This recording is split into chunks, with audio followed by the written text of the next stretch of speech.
Hello student, आज हम पढ़ेंगे अध्याय 3 विद्युत धारा और टॉपिक का नाम है विद्युत ऊर्जा एवं शक्ति।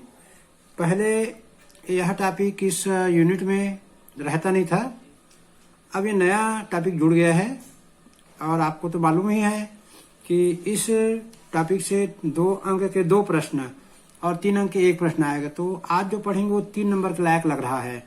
तो चलिए पढ़ते हैं। पहला टॉपिक आज का विद्युत धारा का उसमें प्रभाव। तो जब किसी चालक के सिरों के बीच विभवांतर लगाया जाता है तो विद्युत धारा को विद्युत परिपथ में चलाने के लिए विद्युत स्रोत द्वारा विद्युत धारा को विद्युत परिपथ में चलाने के लिए विद्युत स्रोत द्वारा कार्य किया जाता है।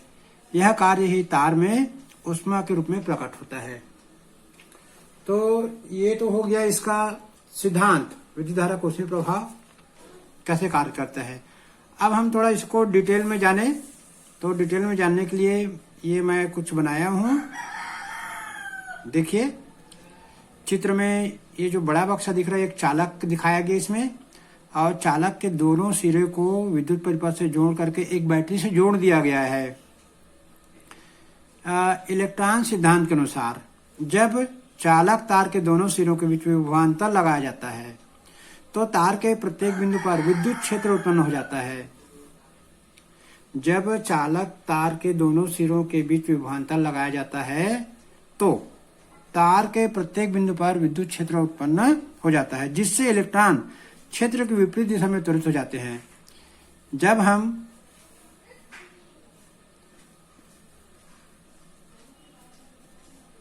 हम चालक तार के सिरों के बीच विभवांतर लगाएंगे तो यहाँ विद्युत क्षेत्र उत्पन्न हो जाएगा और बैटरी के धन सिरे से ऋण सिरे की ओर धनायन चलेंगे।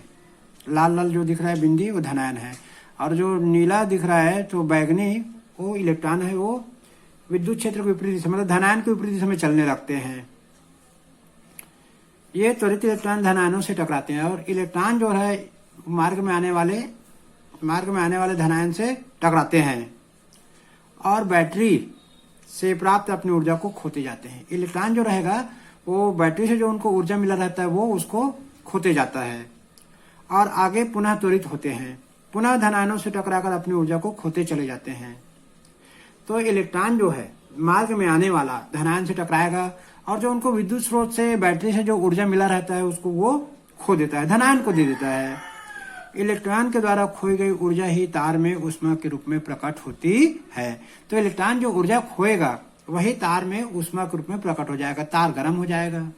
तो ये इलेक्ट्रॉन सिद्धांत के अनुसार समझाने का प्रयास किया है, आपको समझ में आ गया होगा। चलिए अब आगे बढ़ते हैं। व्यंजक के लिए हमको व्यंजक मुख्य रहता है, ये तो हमारा समझने का कार्य हो गया।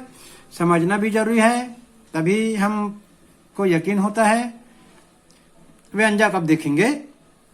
विद्युत धारा का ऊष्मीय प्रभाव का जो व्यंजक है उसको उत्पन्न कीजिए। मान लो कि चालक तार के सिरों के बीच, जो हमने अभी पढ़ा है उसी को लिखेंगे। मान लो कि चालक तार के सिरों के बीच V विभवांतर लगाने पर हम चालक तार के सिरों के बीच हम V विभवांतर लगाएंगे।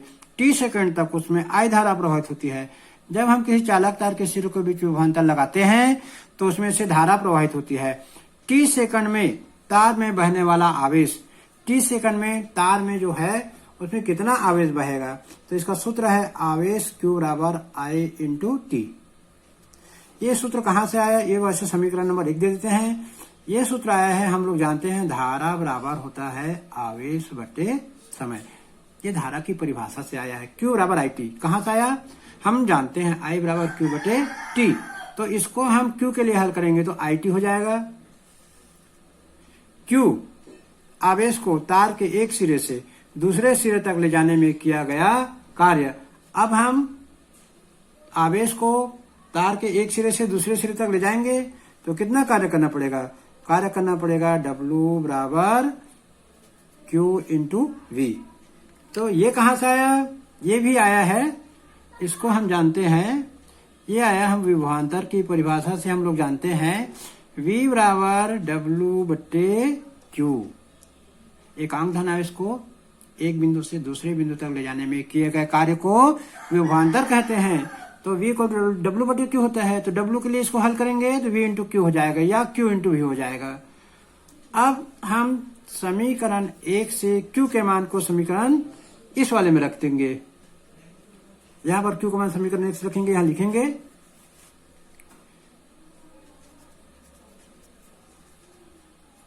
q का मान समीकरण 1 से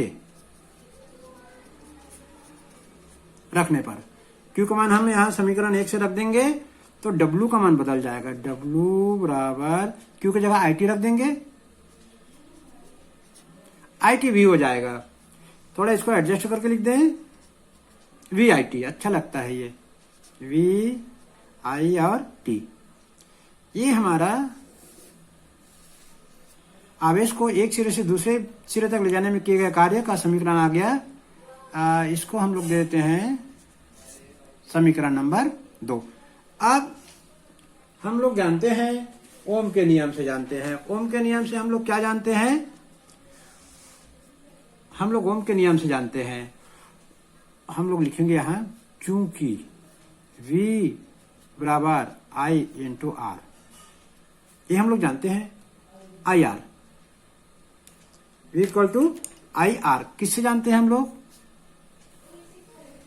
हम लोग जानते हैं ओम के नियम से।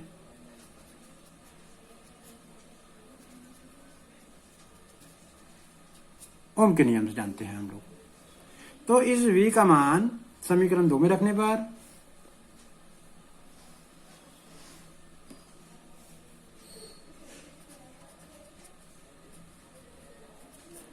V का मान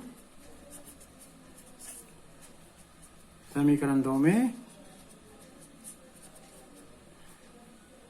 V का मान समीकरण 2 में रख देंगे तो W बराबर क्या हो जाएगा? ये जो V को हटा के आई आर कर देंगे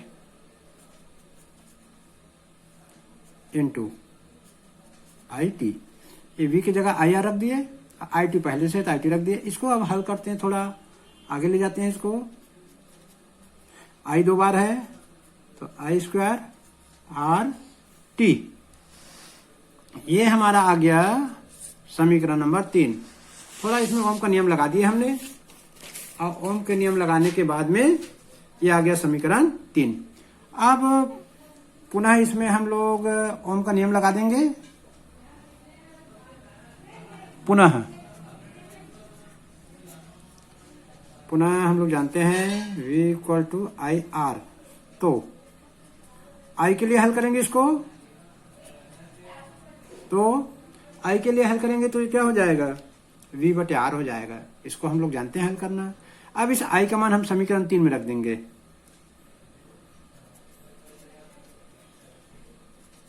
I का मान समीकरण 3,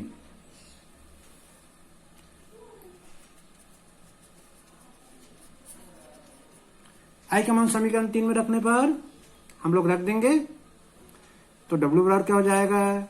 W बराबर I की जगह हम लोग रख देंगे V बटे R, तो यहाँ I स्क्वायर था तो ये V बटे R का स्क्वायर हो जाएगा, और R और T।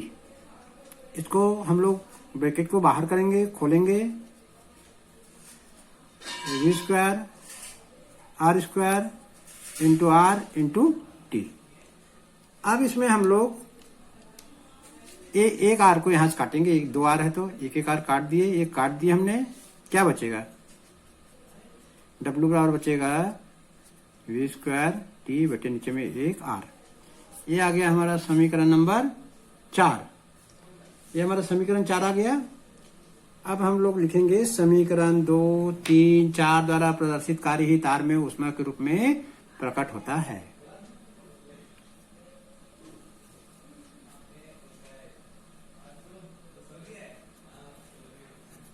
समीकरण 2, 3, 4 द्वारा प्रदर्शित कार्य W ही समीकरण 2, 3, 4 द्वारा प्रदर्शित कार्य ही तार तार में ऊष्मा के रूप में प्रकट होता है।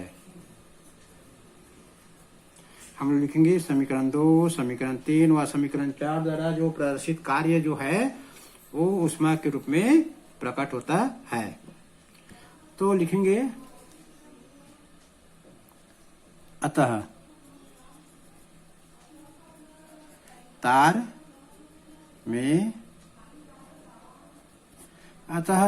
में उत्पन्न ऊष्मा, हम W की जगह अब उसको ऊष्मा हीट H के लिख देंगे, क्योंकि जो कार्य ही जो रहता है वो ऊष्मा के रूप में प्रकट होता है। तो समीकरण 2 में W की जगह हम लोग H रख देंगे, तो ये हो जाएगा VIT, और ऊष्मा का मात्रक रख देंगे जूल। और इसी प्रकार से समीकरण 3 में हम लोग रख देंगे W की जगह H रख देंगे, तो ये हो जाएगा समीकरण नंबर 5। ये हो जाएगा समीकरण नंबर 6। एक और समीकरण बनेगा, समीकरण 4 भी बनेगा। तो समीकरण 4 में भी W की जगह H रख देंगे, तो V²T/R जूल। ये हो गया समीकरण नंबर 7। तो हमने देखा उतना कठिन नहीं है जितना हम सोचते हैं, थोड़ा इसमें याद करना पड़ेगा। समीकरण 1, हमको समीकरण को पहले जानना है। समीकरण 1 हमारा क्या था, फिर हमारा 2 कैसे बना, और समीकरण 1 और 2 से 3, 4, 5, 6 और 7 बनता है। अब आगे पढ़ेंगे विद्युत शक्ति। अब हम पढ़ेंगे विद्युत शक्ति, इलेक्ट्रिक पावर परिभाषा। इसमें 2 परिभाषा दिया है, दोनों को पढ़ेंगे, जो अच्छा लगे उसको लिखना है। किसी विद्युत परिपथ में ऊर्जा क्षय होने की दर को विद्युत शक्ति कहते हैं। किसी विद्युत परिपथ में ऊर्जा क्षय होने की दर को विद्युत शक्ति कहते हैं। अथवा दूसरा परिभाषा भी है, किसी विद्युत परिपथ में धारा प्रवाहित करने पर कार्य होने की दर को विद्युत शक्ति कहते हैं। किसी विद्युत परिपथ में धारा प्रवाहित करने पर कार्य होने की दर को विद्युत शक्ति कहते हैं। और विद्युत शक्ति का जो सूत्र है कार्य बटे समय, P = W/T। इसका मात्रक देखेंगे तो जूल प्रति सेकंड होगा, लेकिन इसको हम लोग ऐसा पद्धति में बोलते हैं वाट। अब हम इसका व्यंजक उत्पन्न करेंगे। 3 नंबर के लायक में है, ये प्रश्न आ सकता है क्योंकि बिल्कुल ये नया टॉपिक है। यदि किसी परिपथ में V वोल्ट विभवांतर पर I एम्पियर की धारा प्रवाहित हो रही है, तो T सेकंड में क्षय हुई विद्युत ऊर्जा W = VIT ये धारा के ऊष्मीय प्रभाव से लिया गया है। समीकरण नंबर 1। अब इसको आगे बढ़ाएंगे तो हम लोग जानते हैं, यहां लिखेंगे हम जानते हैं P का मान जानते हैं, P बराबर होता है W/T। अभी से पढ़े हम लोग, तो P = W/T में हम W का मान को रख देंगे। यहां पर से हम लोग W का मान यहां रख देंगे, रख के देखते हैं। W की जगह हम लोग VIT/T,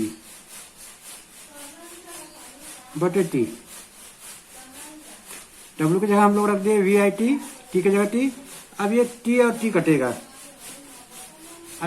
T कटेगा, काटेंगे, T काट दिए, T काट दिए, क्या बचा? अब बच गया P = VI। ये हम दे देते हैं समीकरण नंबर 2। ये है समीकरण नंबर 1। अब ये समीकरण 1 को और आगे बढ़ाते हैं। समीकरण 1 को आगे बढ़ाएंगे। चलिए इस समीकरण को थोड़ा आगे बढ़ा देते हैं। हमारा समीकरण आ गया P = VI।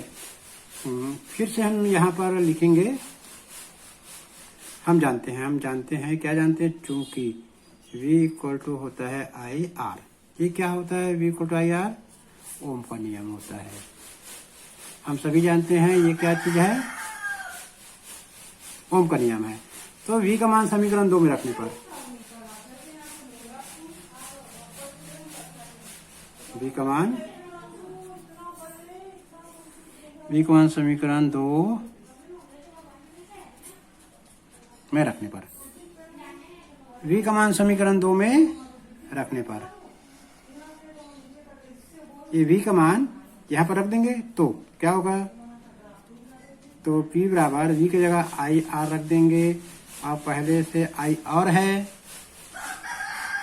तो ये दोनों आई गुना हो जाएगा। P इक्वल टू आ जाएगा आई स्क्वायर आर,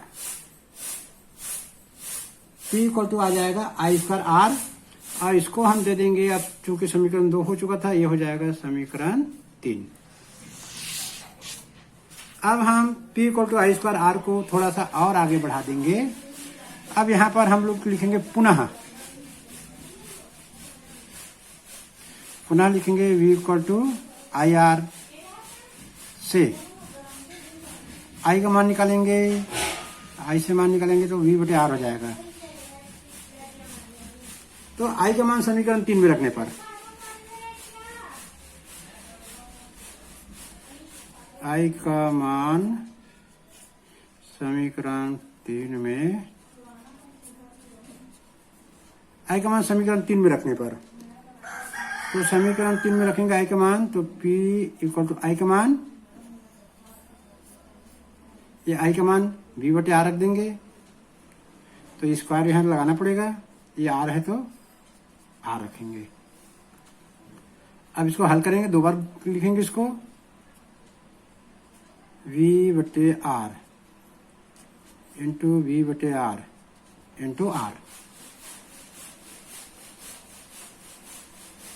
तो ये कटेगा, ये एक आर तो कटेगा तो क्या बचेगा, P बराबर बचेगा V स्क्वायर बटे आर। ये हमारा आ गया समीकरण नंबर 4। तो जो समीकरण 2, 3 और 4 आया है वो विद्युत शक्ति के लिए व्यंजक है। यहाँ लिखेंगे समीकरण 2, समीकरण 3, समीकरण 4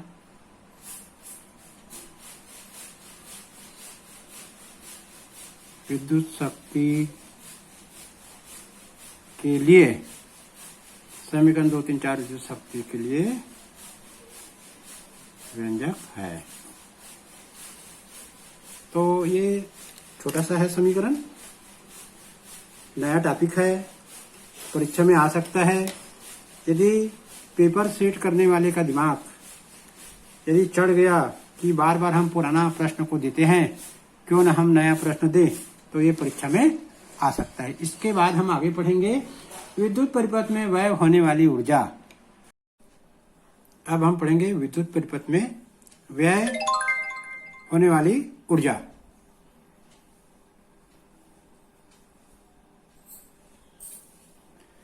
परिपथ में व्यय हुई ऊर्जा, विद्युत ऊर्जा W बराबर शक्ति गुणित समय, ये सूत्र है।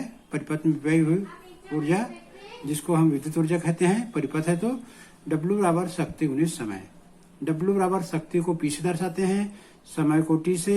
P means power, power means शक्ति, W वर्क या इसी को एनर्जी, वर्क एनर्जी इक्वल होता है। अब मात्रक देखेंगे, एसआई पद्धति में व्यय होने वाली ऊर्जा का मात्रक जूल है। ऊर्जा का मात्रक जूल व्यवहारिक दृष्टि से छोटा मात्रक होता है, अतः इसके स्थान पर बड़े मात्रक किलोवाट घंटा का उपयोग करते हैं। इसे board of trade unit BTU भी कहते हैं। साधारण बोलचाल की भाषा में इसे केवल यूनिट कहते हैं। हम लोग बिजली बिल आता है घर में तो यही देखते हैं कि कितना यूनिट आया है, तो इसे BTU इसका असली नाम है, लेकिन हम बोलचाल की भाषा में यूनिट कह देते हैं। तो यूनिट का सूत्र, जो व्यय हुई ऊर्जा का सूत्र है, W equal to P into T, W equal to 1000 watt गुणित 1 घंटा, एम्पियर का बल्ब 1000 वाट का बल्ब 1 घंटा जलेगा, तो W बराबर 1 किलोवाट गुणित 1 घंटा, ये 1000 वाट को 1 किलोवाट कहते हैं, 1 यूनिट बिजली जलेगा। यदि 1 घंटा 1000 वाट का बिजली बल्ब जलता है तो 1 यूनिट बिजली जलेगा। अब इसका व्यंजक बनाएंगे।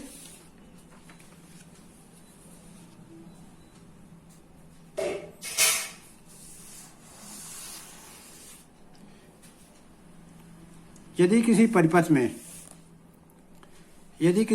में V वोल्ट विभवांतर पर I एम्पियर की धारा T घंटे तक प्रवाहित हो रही है, तो परिपथ में व्यय हुई ऊर्जा का सूत्र है W बराबर P इंटू T। अब इसको हम लोग आगे बढ़ाते हैं और हम यहाँ लिखेंगे W बराबर P का हम लोग सूत्र जानते हैं, P बराबर होता है VI वाट, और यदि हम T को ले लें घंटे में, शक्ति का मात्रक वाट होता है, और शक्ति का जो सूत्र है P = VI हम पहले भी जानते हैं। तो ये वाट को हम लोग अब किलोवाट में बदल देंगे, तो W बराबर हो जाएगा, W को हम लोग विद्युत ऊर्जा ही कहते हैं, विद्युत ऊर्जा W बराबर VI वाट। यदि हम VI वाट को 1000 से भाग देंगे तो ये किलोवाट हो जाएगा। वाट को काटेंगे, उसको किलोवाट करना पड़ेगा, क्योंकि हमने वाट को 1000 से भाग दे दिया, गुणित T घंटे। यदि हमने वाट को 1000 से भाग दे दिया तो वो किलोवाट बन जाता है। तो ऊर्जा का जो है सूत्र बन जाएगा W बराबर VIT, VI और एक T को साथ में ले लेंगे बटे 1000, और इधर हम लोग ले लेंगे किलोवाट गुणित घंटे। ये हमारा विद्युत ऊर्जा का सूत्र आ गया। परिपथ में व्यय हुई विद्युत ऊर्जा का सूत्र आ गया, W बराबर VIT बटे 1000 किलोवाट घंटे। तो इसी को हम लोग यूनिट बोलते हैं, किलोवाट घंटे को हम लोग बोलते हैं यूनिट। आप जब भी अंकित प्रश्न बनाएंगे तो इसी सूत्र का उपयोग करेंगे। परिपथ में व्यय हुई विद्युत ऊर्जा W बराबर VIT बटे 1000। तो इसको थोड़ा सा लिख देता हूं सूत्र के रूप में। सूत्र के रूप में हम लिखेंगे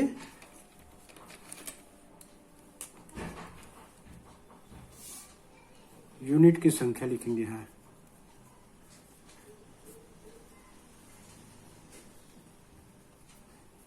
यूनिट की संख्या बराबर V का मतलब होता है वोल्ट, I का मतलब होता है एम्पियर, T का मतलब होता है घंटे। यहाँ घंटा लिया तो घंटे सेकंड नहीं लिखना है, बट्टे 1000।